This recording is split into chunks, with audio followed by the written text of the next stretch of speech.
Welcome, everyone. This is another episode of Joe Trevino and Dario Mambo here talking real estate. We got a mortgage broker here and a real estate broker here, ready to handle any conversations you guys throw our way. We have a couple questions for today's podcast. Excellent. Look forward to it, Dario. How you been, Joe? I've been good. Good. Thank you. How has 2026 been for you so far?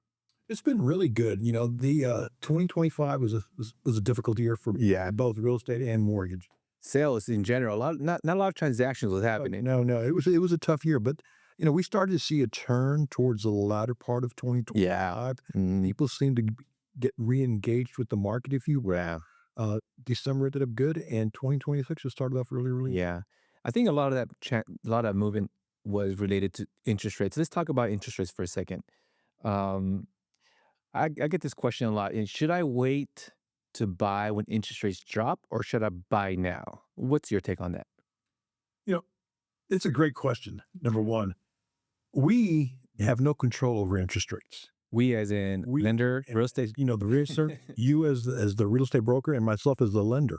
We can't dictate what's going to happen. Right. So, it's rates, especially right now. We're in a volatile market right now with the war, with oil, and so forth.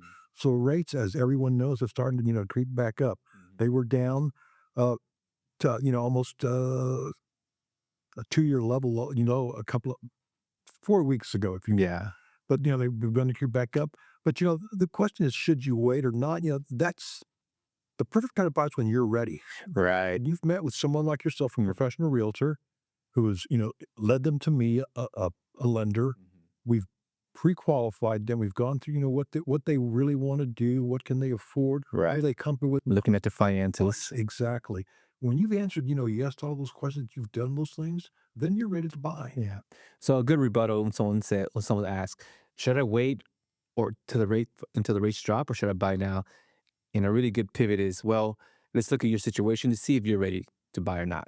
And if you're not, what do you need to do to work on your debt to income, your credit score, your finances, your savings, in order to become ready? Because I think that is more important. Would you agree? Very true. No, I 100% agree with you. Yeah. 100% agree with you. And every situation is different. Just because your brother or sister or your neighbors or your friends have bought a home, Yeah. maybe they went through the process. You haven't gone there yet. So we began that process with you. You and I meet with them together.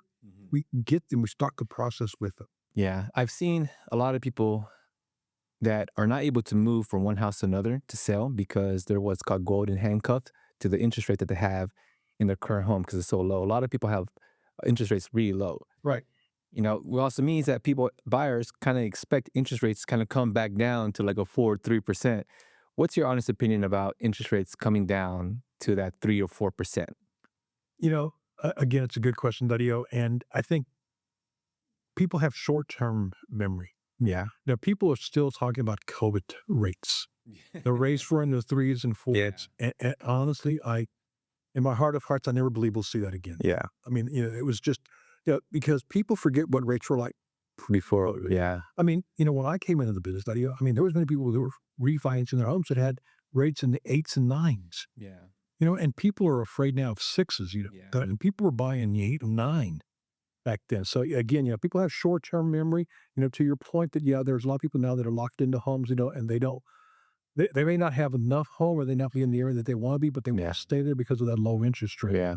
Well, that home that you want to buy that's bigger, or there's a different side of town, or maybe has a school that you want to put your kids into, if you wait to purchase that home for another year, 2, 3 years, you're going to pay More. 20, 30, 40% more if you wait. So the end question is, am I better to stick to this low interest rate, Yeah. not live in the home where I want to, not have my kids go to the school I want to go to? Right. Yeah, that's a good point. If you wait, you probably end up spending more. Correct. Because things do go up. I have another question for you. Let's say interest rates do go down. People are waiting for rates to go down. When rates go down, prices stay the same. What happens to the market? No, the market shifts. Once prices go down, it becomes a seller's market then. Yeah. You don't see the sellers contributing towards closing costs, no seller concessions.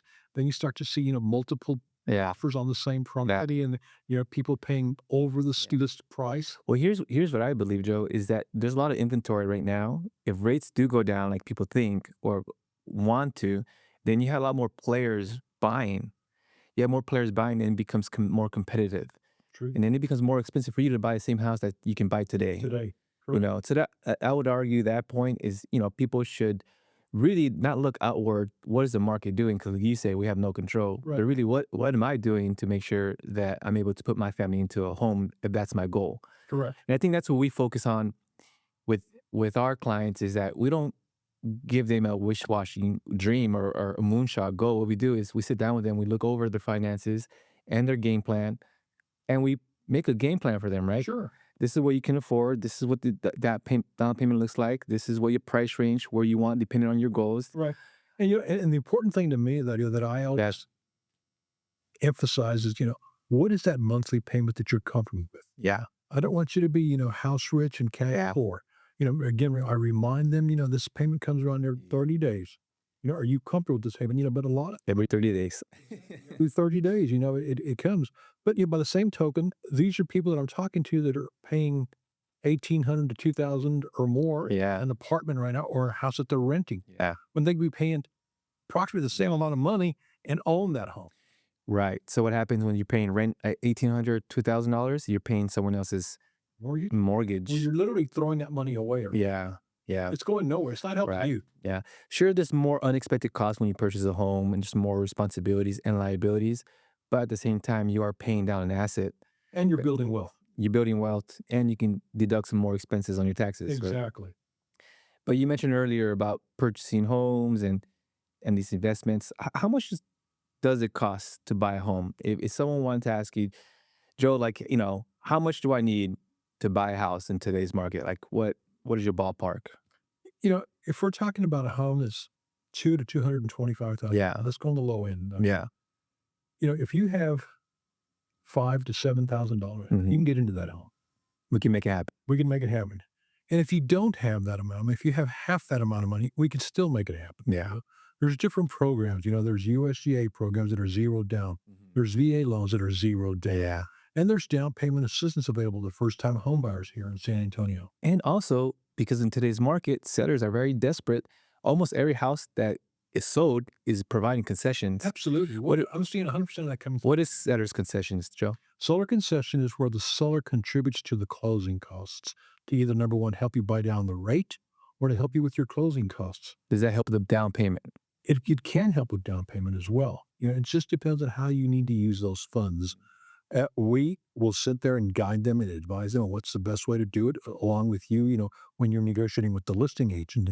But well, I mentioned down payment assistance, so if someone needs down payment assistance, we have those programs. We can offer them down payment assistance. So again, let's go to a $200,000 home. Yeah. The down payment going FHA is $7,000. Mhm. We secure that $7,000 for them. So now they've got closing costs that are somewhere between $4,000 to $6,000 approximately. Right. And if you can get the seller to contribute half of that, $4,000 to $6,000, now we're talking, $2,000 to $3,000 out of their pocket, and they're in their own home. Hmm. In fact, we kind of have a situation going on right now with one of my clients I Yes. referred to you, right? Yes, She wants to buy a home and she's living in Austin, but might have to buy in San Antonio because the housing's more affordable here. correct. And she needs down payment assistance, right? Right. And you, Single female. yeah. And so you're helping her with that. So here's someone that doesn't have a lot of savings, doesn't have a strong profile, but even with her situation, we're still able to lock her in. Absolutely. She's 100% Yeah. pre-qualified. She's a young person who's taking care of her credit. Does not have a lot of debt. Mhm. So she's got those two things going for her. She's got a steady income as a W-2 job, Yeah. been at her job for 5+ years. Yeah. So she's an excellent, excellent first-time homebuyer candidate Yeah. for that down payment assistance program. Joe, when I was like about 20 years old, I had a family member who had bought a house back then. This when I was, much younger, going to college, and I remember he had saved up $18,000 to buy a house. At the time, $18,000 was like a lot of money. Sure. Was like, man, it's been a lifetime saving that much money. And at the Right. time, um, but if someone would told me back then what I know now, I think I would have been a homeowner a lot sooner, and I think I would have made better decisions with my finances at an early age, knowing that it's right there attainable. Right. Because $18,000 to me at 20 years old with no job, I mean, I don't even make that much in a year when I was still in college. Sure, sure. But now you and I are talking about with less than $10,000, you can buy a home, and plus you can also get the sellers to help contribute to your purchasing a home. I mean, I think that's very incredible and important to share because a lot of people out there in San Antonio are wanting to buy a house. They don't know what steps to take, and they don't really know. They're disassociated from what they think they can do and what's possible. True. Because all they hear is housing prices are high, interest rates are high. All these scare tactics, all this Right, propaganda. and they've also unfortunately have heard these stories that have come down through generations, Yeah. their parents or their grandparents, there's still that myth out there, the idea that you need 20% down to Right. that's the furthest thing from the truth. Yeah. You do not need 20% down. Yeah. As we just said, an FHA loan is 3.5% down.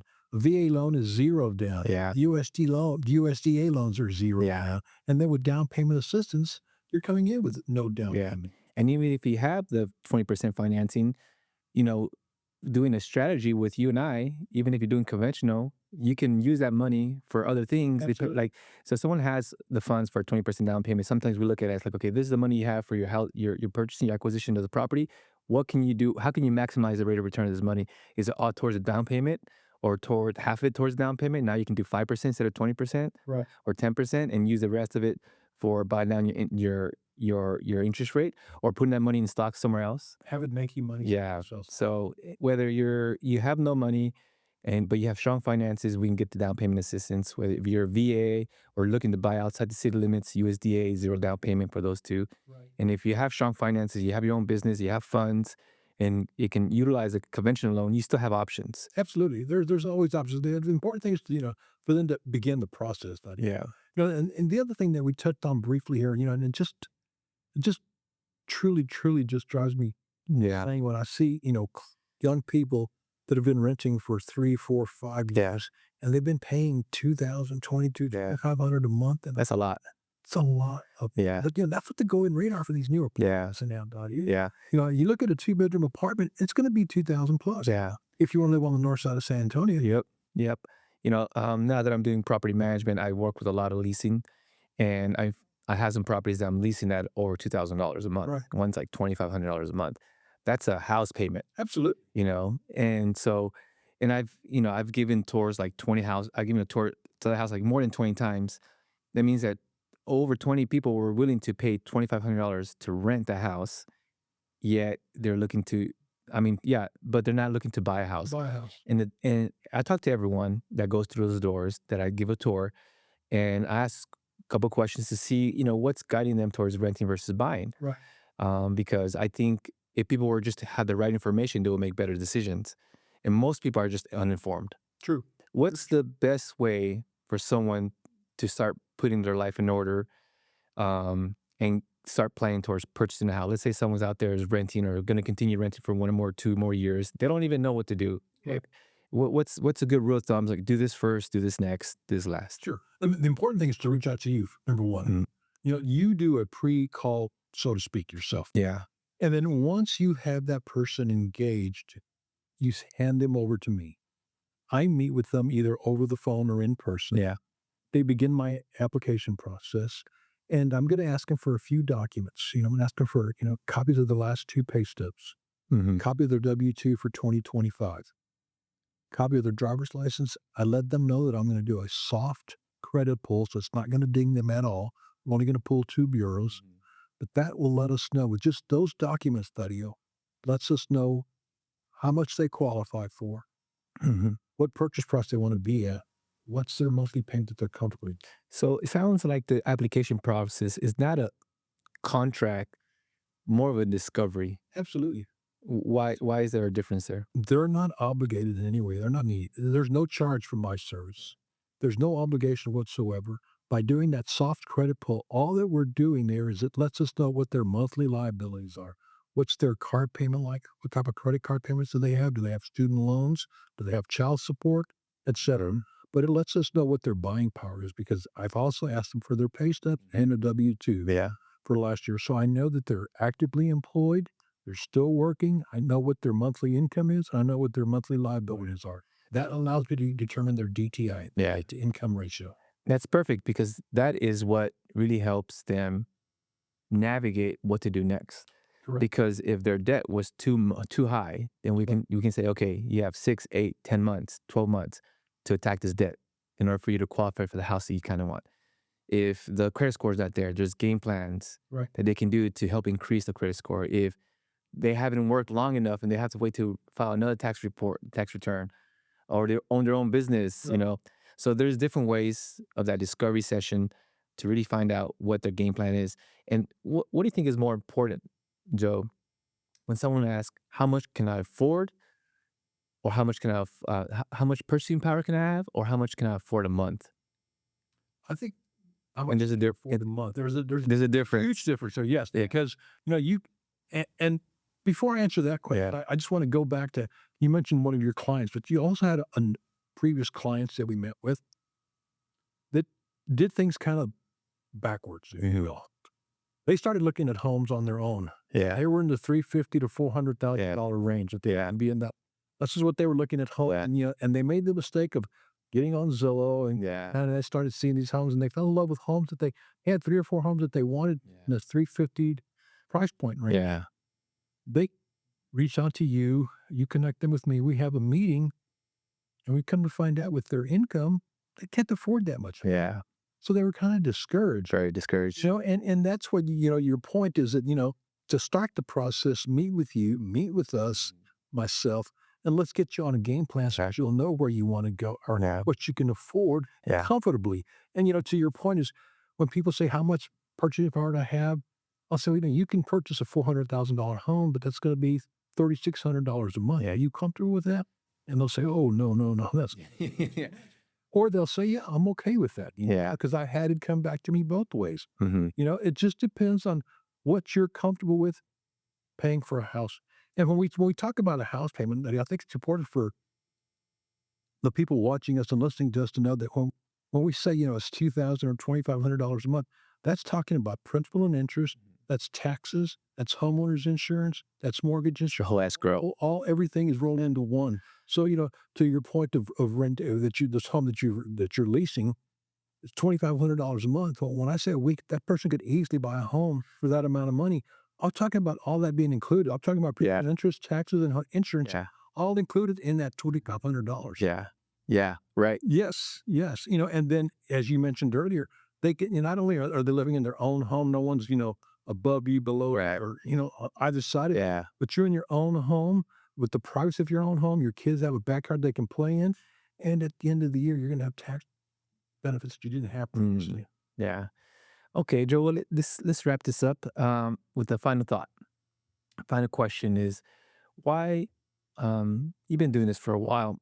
You've helped a lot of people out and you work with a lot of agents. So you have a wide scan of experience in here in this field. What keeps you motivated to help the next person? You know, purchasing a home and owning a home is the American dream, buddy. Yeah. It's I have such a great feeling when I see a young couple, that's buying their first home, maybe expecting their first child, and they're Yeah. going to be in a home, or someone who has lived in a small home, a 2 bedroom, 1 bath home for 20 years, and Mhm. because they struggled, whatever, whether it was because of work reasons, health reasons, a divorce or whatever, and that person's now middle aged and they're finally getting to buy their dream home. Yeah. That's also beautiful to see that. People that are moving into San Antonio for the first time, as you well know, we've got a lot of people coming to Right. Texas, and them buying their piece of, Texas here in San Antonio Right. is also, it's rewarding. It's just, I think, the fact that you and I together working as a team for helping these people achieve, Yeah. this is going to be the largest investment they make in their lives Mhm. when you purchase a home, and the fact that you and I can guide them and do it. And the beautiful thing is that apparently we're doing a pretty good job. I Yeah. had repeat clients come Yeah. with some purchase Yeah. those second, third homes. Yeah. So that's wonderful to see that as well. Yeah. It's great. We must be doing something right if they, Yeah. so, and again, but we keep reiterating the point, but not only are you purchasing the American dream, but you're building wealth. Mhm. I mean, buying a home is better than putting money in the bank every month. Yeah. I mean, it's going to go up in value. It's going to create wealth for you. You'll get, again, the tax benefits. Yeah. Your children will have, their backyard, the Yeah. privacy of owning your own home. And, it's a beautiful thing to see.